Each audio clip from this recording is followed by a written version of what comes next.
Melakukan sesuatu yang tidak biasa adalah suatu tantangan bagiku. Kali ini, aku punya cerita tentang bagaimana aku melakukan hal yang sangat terlarang bagi keluargaku. Mau tahu apa itu? Oh iya, aku belum kenalan.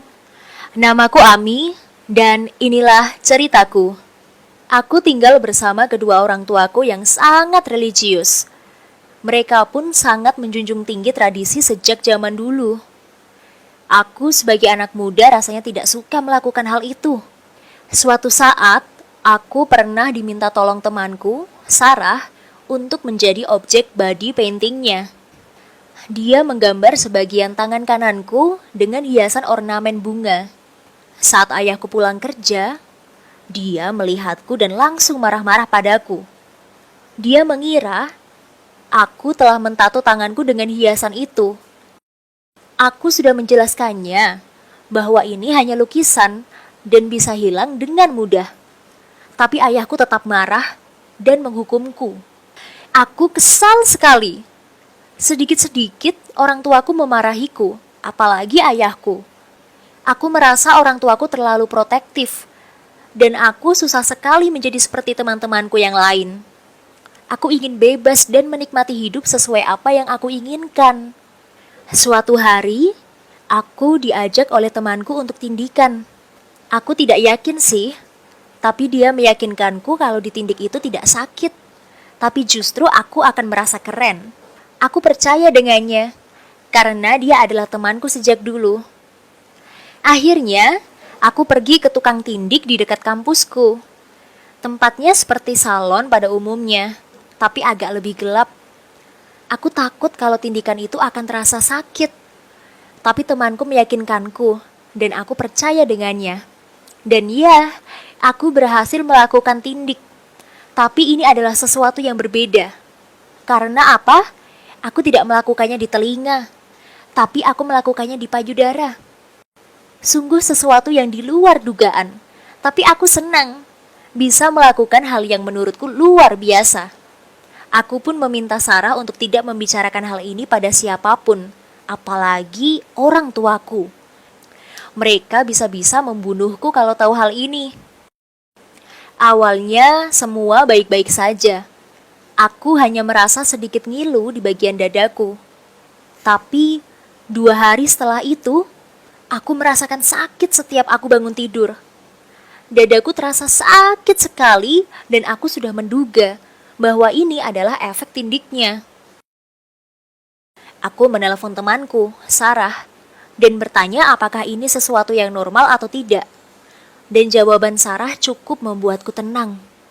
Dia berkata bahwa dulu dia juga merasakan hal yang sama, tapi tidak perlu khawatir karena akan hilang.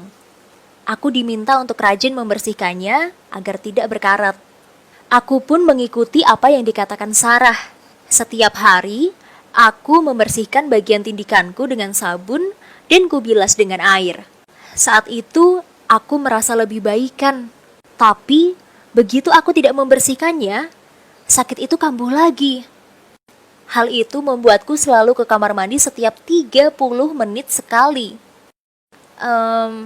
Jujur, aku tidak nyaman dan mulai khawatir dengan apa yang aku alami. Rasanya ini bukan hal yang normal. Suatu saat, ketika aku keluar kamar mandi, ibuku bertanya padaku, "Kamu kenapa dari tadi bolak-balik kamar mandi? Kamu sakit?" Dan aku menjawab, "Tidak apa-apa, Bu. Aku hanya salah makan dan sedikit diare saja. Nanti juga baikan." Aku lega karena ibuku percaya padaku. Tapi sejujurnya ini sangat menyakitkan. Dadaku tidak hanya nyeri, tapi lebih terasa seperti dihantam sesuatu. Aku tidak tahan lagi dan tidak percaya dengan Sarah lagi. Aku searching di internet untuk mencari tahu apa yang harus aku lakukan di saat kondisiku seperti ini. Tapi aku tidak mendapatkan informasi apapun. Semua dijelaskan, tapi tidak detail, sehingga aku tidak kunjung menemukan solusi. Akhirnya, aku mengakses aplikasi konsultasi dokter online, dan aku menelpon salah satu dokter di situ. Aku menelpon dokter itu dan menceritakan semuanya. Dokter bilang kalau apa yang aku lakukan itu bukanlah hal yang benar, karena itu akan memperparah kondisi. Aku terkejut dan menangis. Sarah telah membohongiku. Aku merasa dia sudah mengerjaiku. Aku tidak punya pilihan lain selain melepasnya. Aku datang ke tempat tindik dan bertanya pada karyawan yang menindiku kemarin. Tapi aku ditolak mentah-mentah. Dan mereka tidak menerima komplain apapun, termasuk efek kesehatan yang akan muncul akibat tindik itu. Aku tidak tahu harus bagaimana lagi. Seharusnya aku mencari tahu dulu apa saja efek tindik di bagian ini sebelum melakukannya. Kemudian, aku hanya bisa pulang dengan masih membawa rasa sakit di dadaku. Hari demi hari, sakit makin parah. Aku mencoba melepasnya sendiri tapi tidak berhasil. Semakin aku mencoba melepasnya, makin parah kondisi bagian yang ditindik itu.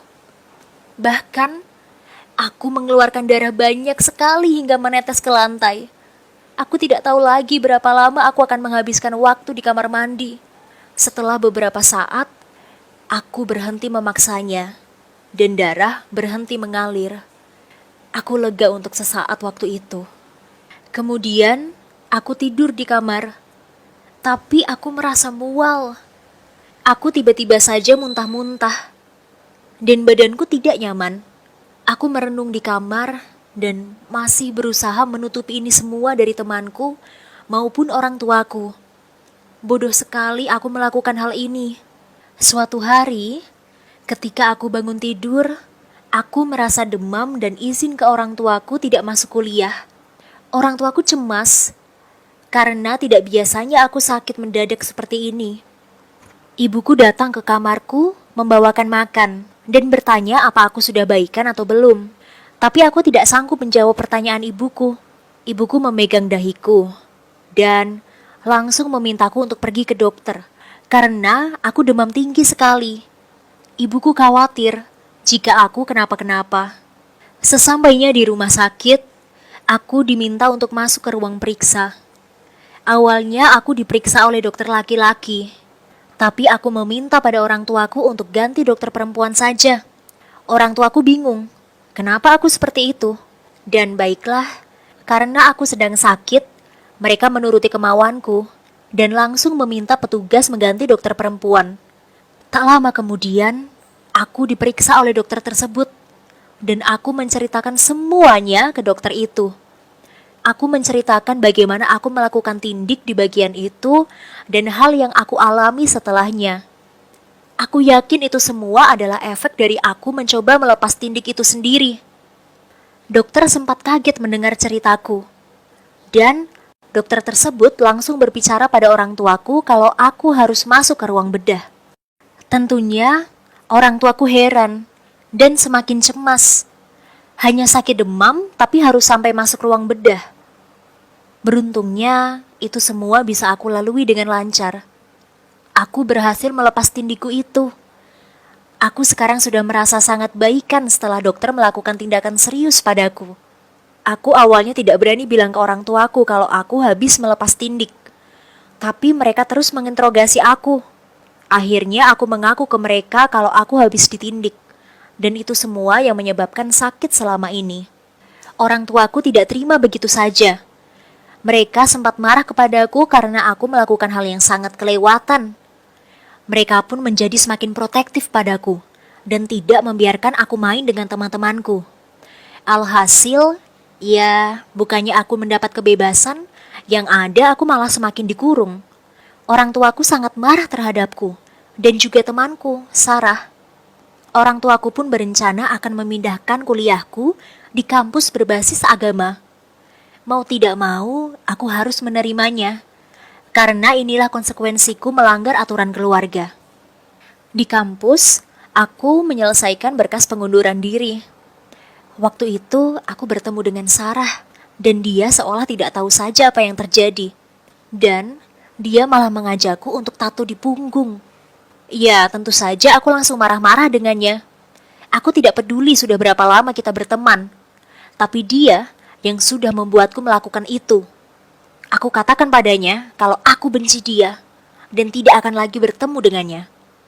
Sarah hanya diam saja, dan ya, aku tidak peduli lagi sekarang bagaimana kabarnya. Nah guys, itu tadi ceritaku tentang bagaimana aku melakukan hal yang bisa ku bilang sangat ekstrim. Semoga dari ceritaku ini, kalian bisa mengambil hikmahnya ya. Kalau kalian akan melakukan sesuatu, pastikan kalian tahu resikonya. Oh iya, kalian juga jangan melawan orang tua ya, selagi itu adalah hal yang positif. Terima kasih sudah mendengarkan ceritaku. Pastikan kalian udah like dan subscribe channel kita ya.